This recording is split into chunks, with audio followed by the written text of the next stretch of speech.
Hi there, so glad to be with you and thank you for joining me in my home. I haven't posted a video in 2 weeks and I wanted to apologize to my faithful viewers, fans that are so kind to me. I've been sick and I'm really kind of still sick. Dear old COVID came with strep throat to go with it.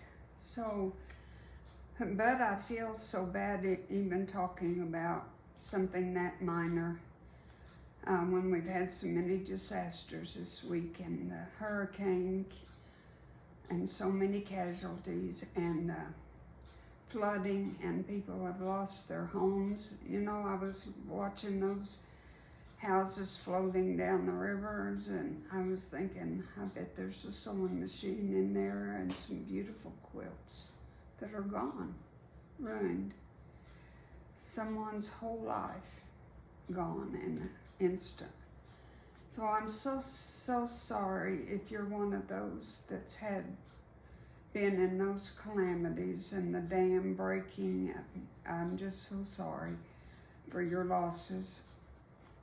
The only thing I have to show you is my sister's quilt that I have finished the top and finished the quilting. And the last time I showed you the painted moon, I showed you some ideas of what I was doing in quilting it. Well, and I'm going to show you a big picture of it, holding it up. But as you know, as we go along, we're going to talk about the finished quilting. And then I want to talk to you just a little minute about trimming your borders. And the secret to a beautiful binding. But originally, when I was going to do this, you see this is kind of just a huge star. And I see this seam across here. I had used one of my decorative stitches across there. I'm gonna stand up.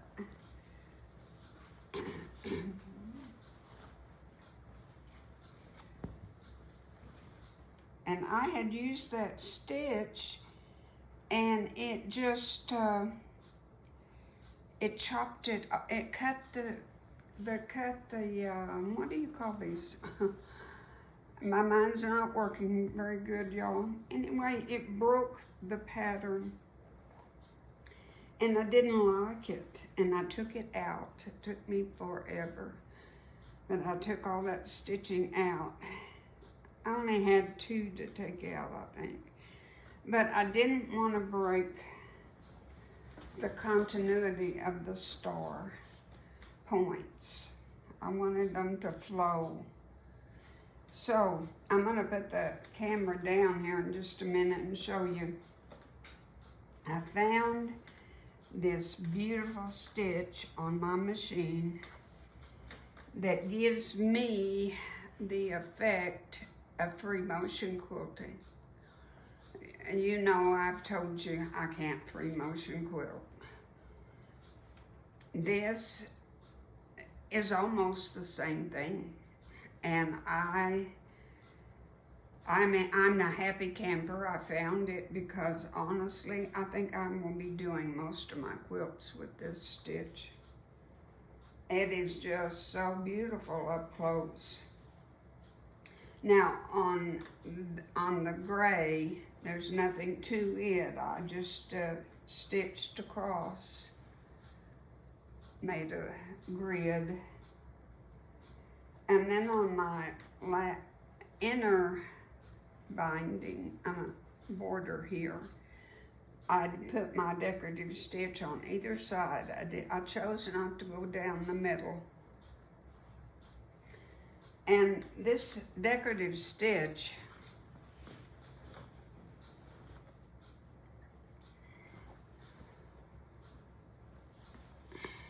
is so pretty.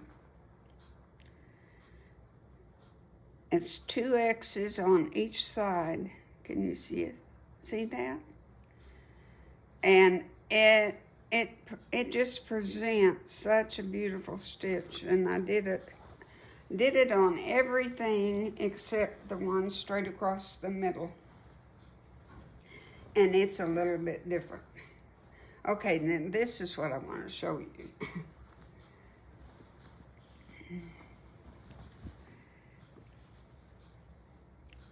You see my red? You can't see that stitching, I'm sure, enough to appreciate it. And I'll probably never get to show it to you right. But it's a filigree, or I don't know what you call it. But I started on one side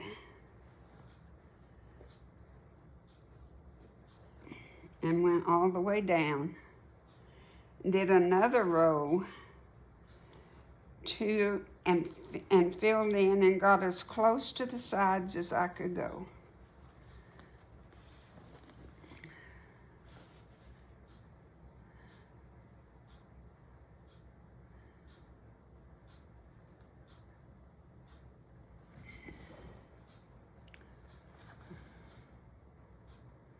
And the borders do well with it because you can overstitch. What I mean by that is go over, off. You know, you haven't trimmed this yet. You've got all that batting in your underside, bottom, you know, on the quilt. So I went ahead and quilted off of it. And then when it's trimmed, look, this is what I was talking about, making a beautiful border. When it's trimmed, this is sewn down so well that your binding does not gather. It does not ruffle up in any way. You've seen some people that after they've put their border on, it's very wavy. If you will quilt out to the edge and past and do it pretty, not densely, but, you know, pretty good, your binding will lay flat, flat, flat, and be so easy to put on. Makes a world of difference. There you can see the stitching better than anywhere. Isn't it gorgeous? And it does look like free motion quilting, or I think it does. Maybe just in my mind, but I want it to, but I'm just so happy with it. So happy I found it. And I wanted to show you real quick, when you're trimming your borders, measure your border about 3-4 times down and get kind of a pretty good estimate. I think these were 5-inch strips, so they are supposed to be 4 3/4 finished. And that is what I cut them. Well, as you can see with this batting showing, just a tiny bit short with the border. But it's okay because I can use my edge and cover that batting. I am using my edge of the batting, not the edge of the top. Does that make sense to you? That way, I will compensate and cover that up real good. And my border to the eye will look very good my 4 3/4 will be just pretty close, and it will look fine. You know, I've said it before and I'll say it always. A quilt is not to be inspected by those that don't know what they're talking about. And even those that maybe do know what they're talking about, there are mistakes in quilts, and it's not up to you to point them out. Compliment and enjoy the fruits of their labor. Okay, I'm so sorry, but that's it. I missed you all. I haven't touched anything. This is my first day to even put my makeup on. Look halfway decent. So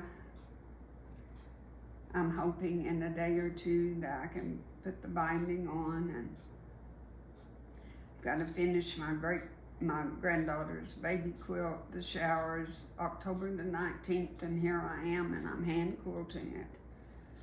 So that's got to be done. Okay, thank you so much.